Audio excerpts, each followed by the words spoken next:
Infelizmente, a ministra Carmen Lúcia do Supremo, que tem uma assessoria competente e é hábil no marketing pessoal, está tentando pegar carona em ameaças que teriam sido feitas a Edson Fachin e a seus familiares, para tentar pagar as digitais que ela própria imprimiu no radicalismo que está nas ruas. Mais ainda, Fachin fez muito mal em alardear as tais ameaças. E não, eu não estou aqui censurando a vítima, eu nunca faço isso. Mas eu explico. Goste você ou não da decisão que o STF vai tomar sobre Lula, e todos presumimos isto ou aquilo, mas saber ninguém sabe, o fato é que o tribunal tem a legitimidade para fazê-lo.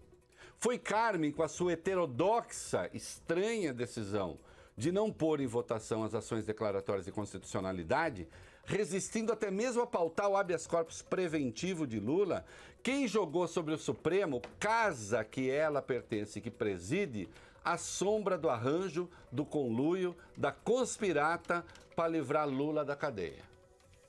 Então seria mais ou menos como eu chegar aqui, os meus colegas estão aqui, somos um grupo, somos o Supremo.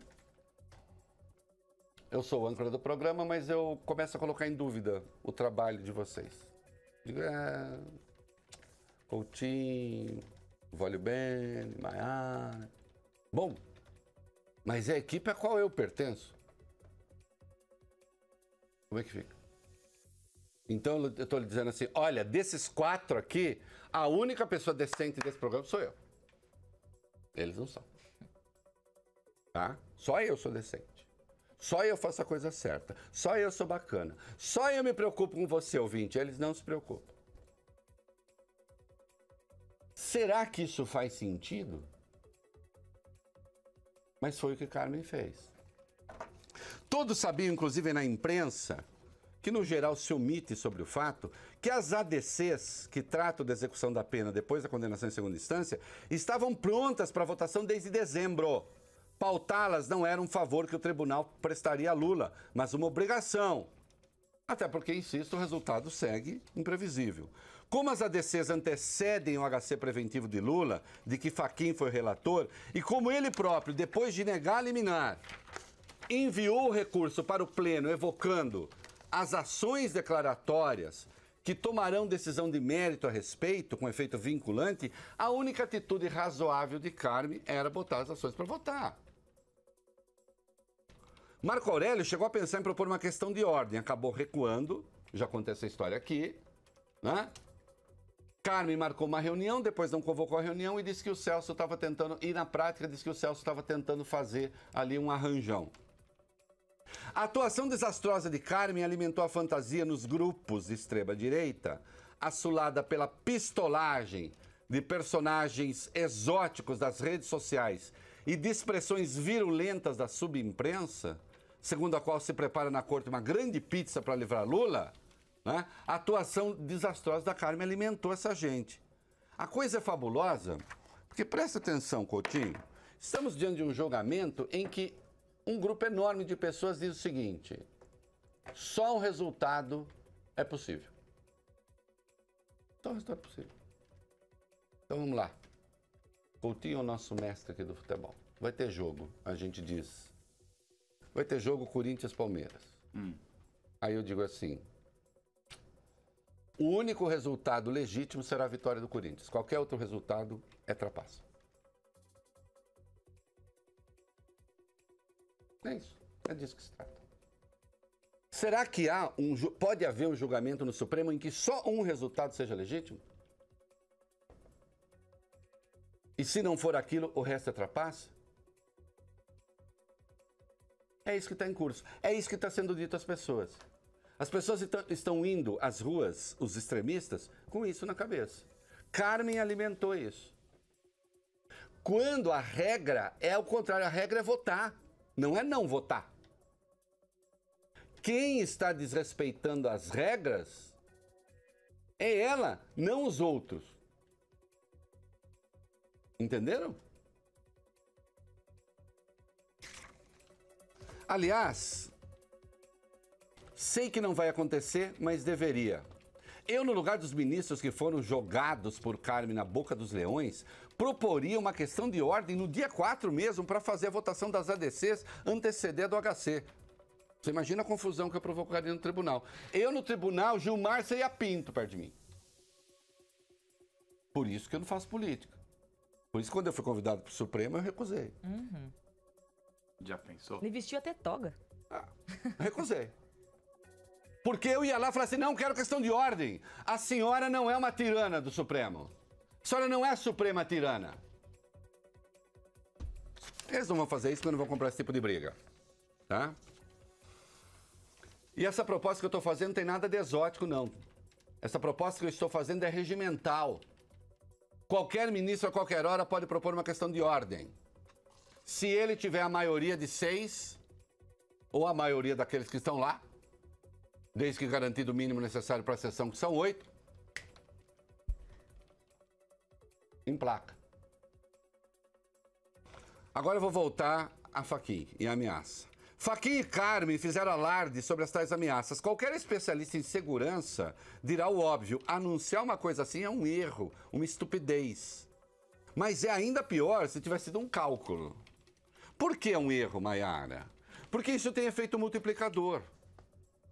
Opa, estão ameaçando o Fachin, vou ameaçar também. Basta ter um computador. Basta você ter um site, um e-mail hospedado numa página no exterior. Né? Lá no interior da Bulgária. E pronto. Em Montenegro, quem é que vai mexer com você? Você pega e manda uma ameaça para ele. Acontece o seguinte... Existem as ameaças que têm um potencial, existem as ameaças que podem fazer sentido, isto é, vir de pessoas com capacidade para atacar o ministro e seus familiares. E existem os babacas da internet que ficam fazendo terror com palavras. Quando você anuncia, estou sendo ameaçado, você estimula esses outros. Ou seja, as ameaças de baixo potencial ofensivo nenhum se misturam com aquelas de alto potencial ofensivo e você não sabe mais distinguir uma das outras. É um primado básico da segurança alguém, quando ameaçado, não fazer alarde. Ao contrário, ele deveria ter chamado a Polícia Federal e a Polícia Federal deveria ter dado início a uma investigação. Até porque, me digam, esse alarde protege o ministro em quê? Em quê? Digamos que algum louco decida fazer alguma coisa contra ele. E aí? Protege em quê? O único caminho correto teria sido avisar, insisto, a Polícia Federal, ter dado início a uma investigação para, na surdina e em silêncio, tentar chegar aos autores das ameaças. Sem contar que, nesse caso, há a máxima de que a pior ameaça é aquela que não é feita, seu Coutinho. Veja o caso Marielle. Todos os testemunhos da turma do PSOL dizem que ela nunca tinha sido ameaçada. Nesse caso, a pior ameaça é que não se faz. Ao fazer o alarde da ameaça, né, praticamente no mesmo dia em que o ônibus de Lula foi alvejado por tiros, um ministro do Supremo e a presidente do Supremo investem no confronto. Porque é óbvio que fica a suspeita no ar de que as ameaças foram feitas pelos partidários de Lula. Ou não? Ocorre que vivemos dias em que homens públicos se comportam com uma espantosa irresponsabilidade e ligeireza. Acho que já deu para perceber que, com efeito, existem pessoas dispostas a tudo. A denúncia de Fachin, Carmen, só torna mais tóxico um ambiente já empestado de baixezas. Quando uma presidente do tribunal põe sob suspeição praticamente metade da corte que preside, não duvidem de que acabará colhendo tempestade.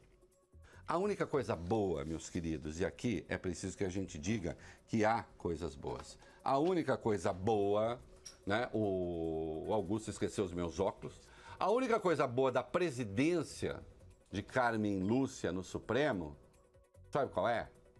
Acaba em setembro. Olha que boa notícia. Ela está com 64, e tem mais.